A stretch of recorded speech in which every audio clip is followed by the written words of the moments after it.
بسم الله الرحمن الرحيم. ألف لام ميم. تلك آيات الكتاب الحكيم هدى ورحمة للمحسنين الذين يقيمون الصلاة ويؤتون الزكاة وهم بالآخرة هم يوقنون أولئك على هدى من ربهم وأولئك هم المفلحون. ومن الناس من يشتري لهو الحديث ليضل عن سبيل الله بغير علم ويتخذها هزؤا أولئك لهم عذاب مهين. وإذا تتلى عليه آياتنا ولى مستكبرا كأن لم يسمعها كأن في أذنيه وقرا فبشره بعذاب أليم.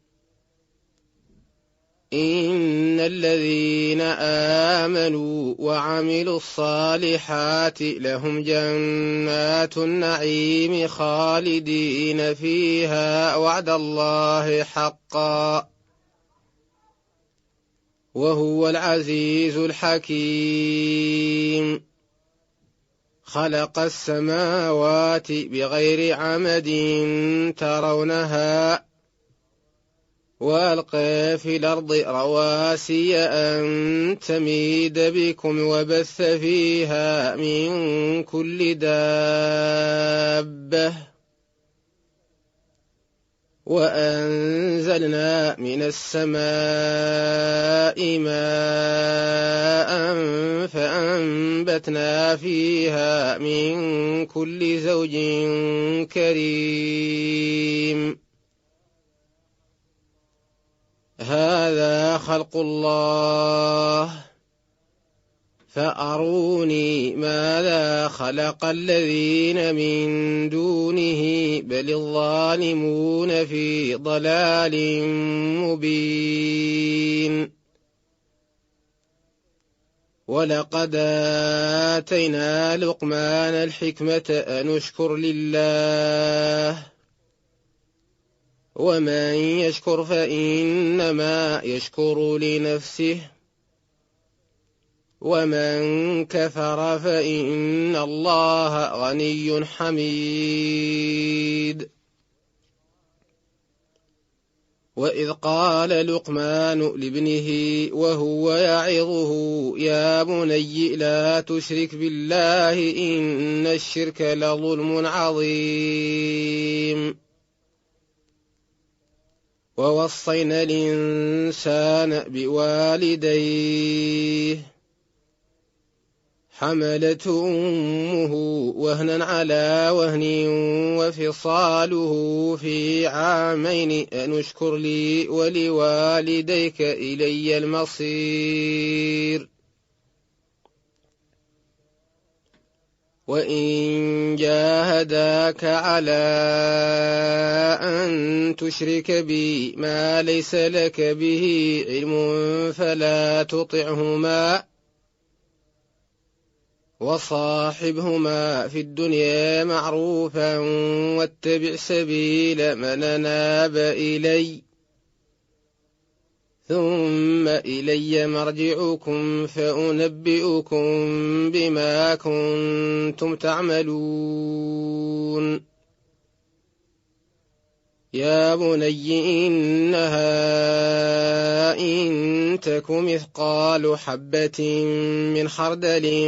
فتكن في صخرة أو في السماوات أو في الأرض يات بها الله إن الله لطيف خبير.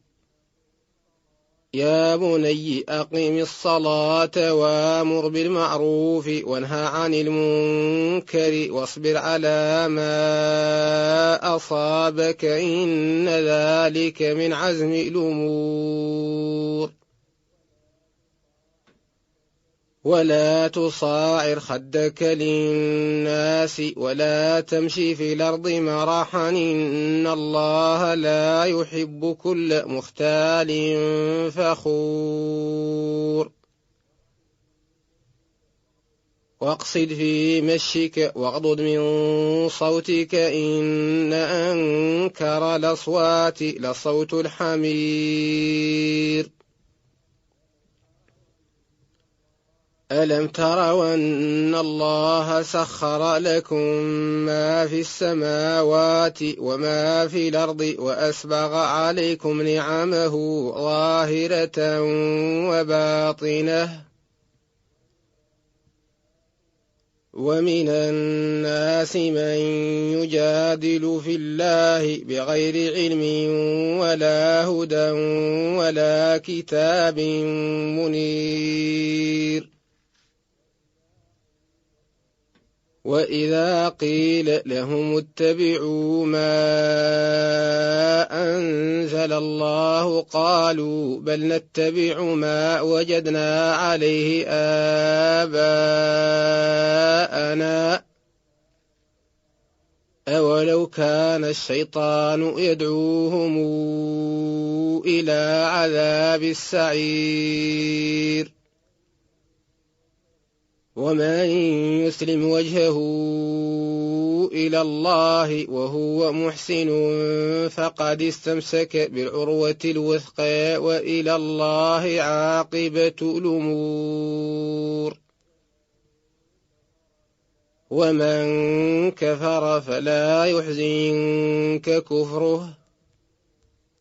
إلينا مرجعهم فننبئهم بما عملوا إن الله عليم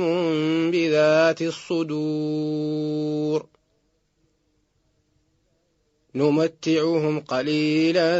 ثم نضطرهم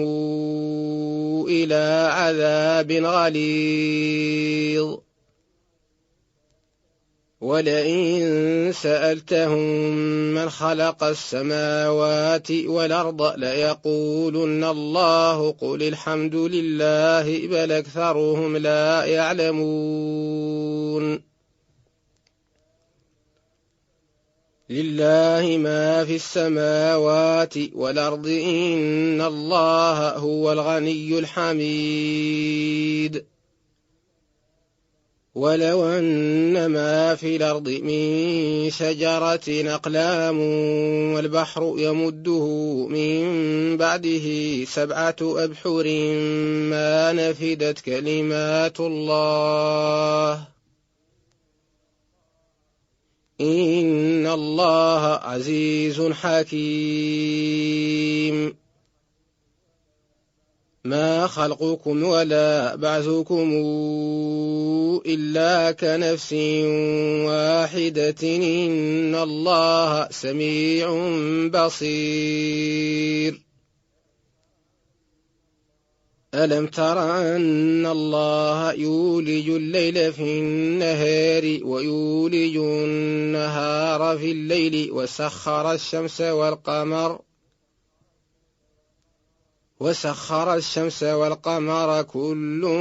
يجري إلى أجل مسمى وأن الله بما تعملون خبير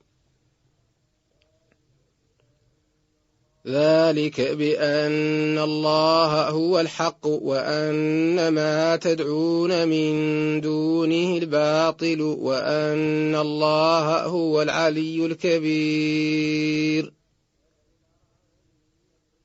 ألم تر أن الفلك تجري في البحر بنعمة الله ليريكم من آياته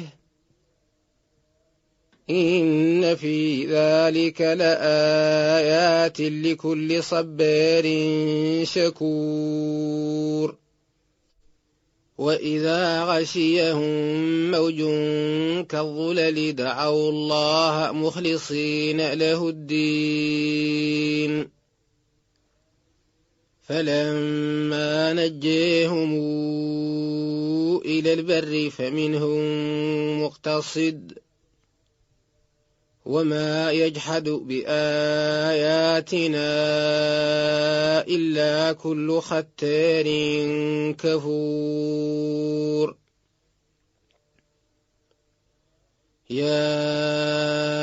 أيها الناس اتقوا ربكم واخشوا يوما لا يجزي والد عن ولده ولا مولود هو جاز عن والده شيئا إن وعد الله حق فلا تغرنكم الحياة الدنيا ولا يغرنكم بالله الغرور إن الله عنده علم الساعة وينزل الغيث ويعلم ما في الأرحام وما تدري نفس ماذا تكسب غدا وما تدري نفس بأي أرض تموت إن الله عليم خبير